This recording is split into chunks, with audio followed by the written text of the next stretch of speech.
రెండవసారి ఏ కాంగ్రెస్ ప్రభుత్వం అయితే ఇలా కమిటీ చేసిందో ఇక్కడ కూడా అవమానమే జరిగింది. దయచేసి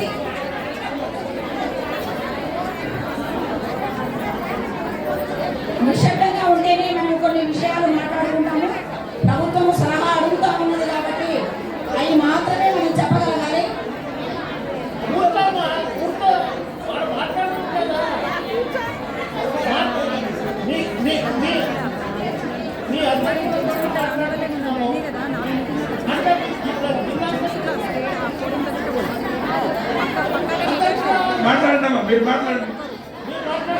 అయితే స్వతంత్ర పోరాటం జరిగినప్పుడు ఆ స్వతంత్రంలో పాల్గొన్నటువంటి ఉద్యమకారులకు ఈ భారత ప్రభుత్వము స్వతంత్ర సమరయోధులుగా ధృవీకరించి వారికి గౌరవ వేతనము, వారికి అన్ని రకాల సౌకర్యాలని కల్పించినటువంటి భారత ప్రభుత్వము ఇక్కడ కూడా తెలంగాణ గడ్డ విముక్తి కోసం, మన పాలన కోసం,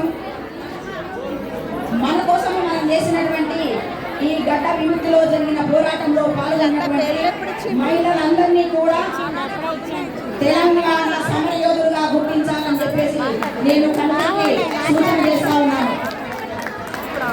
రెండో విషయము, ఏ ప్రభుత్వం అయితే ఇప్పటి వరకు ప్రజలు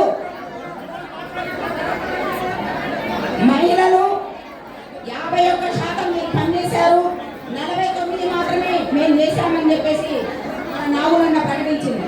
కానీ 51% పనిచేసినటువంటి మహిళలకు గుర్తింపు ఎందుకు లేదని నేను గత ప్రభుత్వం కానీ ఇప్పుడున్న ప్రభుత్వాన్ని కూడా అడుగుతా ఉన్నాను.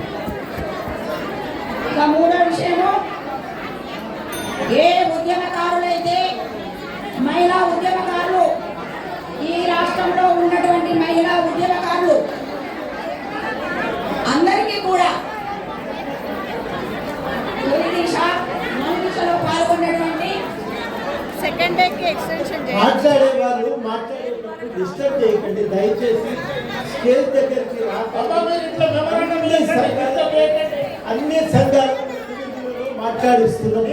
ఒకటి మీరు ఇచ్చిన పేరు తయారు చేసిన కాపీ ప్రతి సంఘం యొక్క మాట్లాడిన తర్వాత మళ్ళీ సాయంకాలం ఆ సంఘాలకు రెండవ ప్రతినిధికి అవకాశం ఇస్తుంది.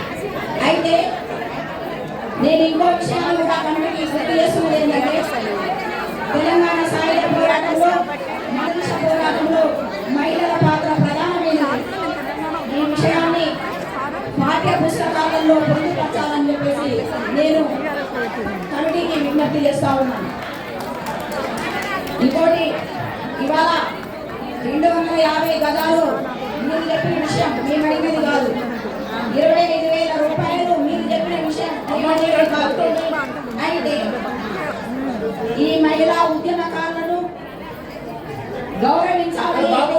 ఈ ఉద్యమ వేదిక ఏదైతే అనుకుంటుందో వీళ్లకు గుర్తింపు కాసుతో పాటు ఇప్పుడు వచ్చినటువంటి ఏదైతే తెలంగాణ ఏర్పాటు దినోత్సవం జరిగిన రోజు ఆయా జిల్లాలలో కలెక్టర్లు ఉద్యమకారులందరికీ కూడా ఆహ్వానం పంపాలి.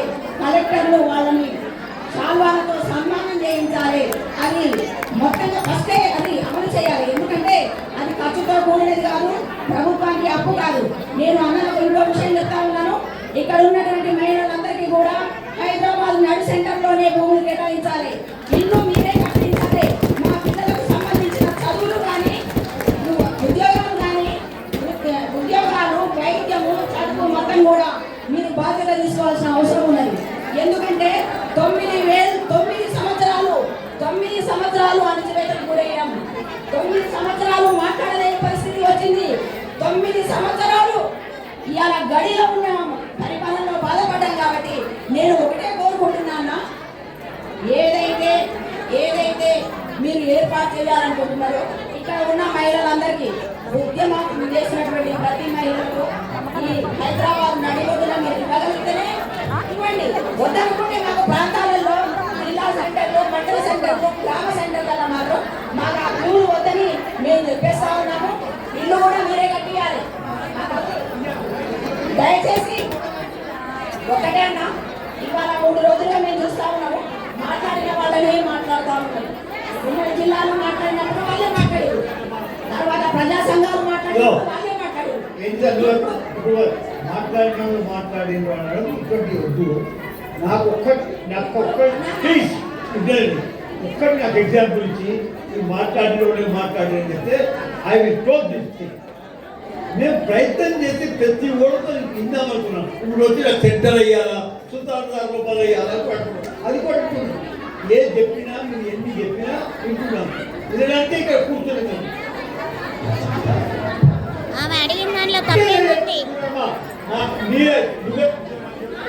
నీ పేరు తెలియదు, నువ్వు వచ్చి ఇన్వైట్ చేస్తావు.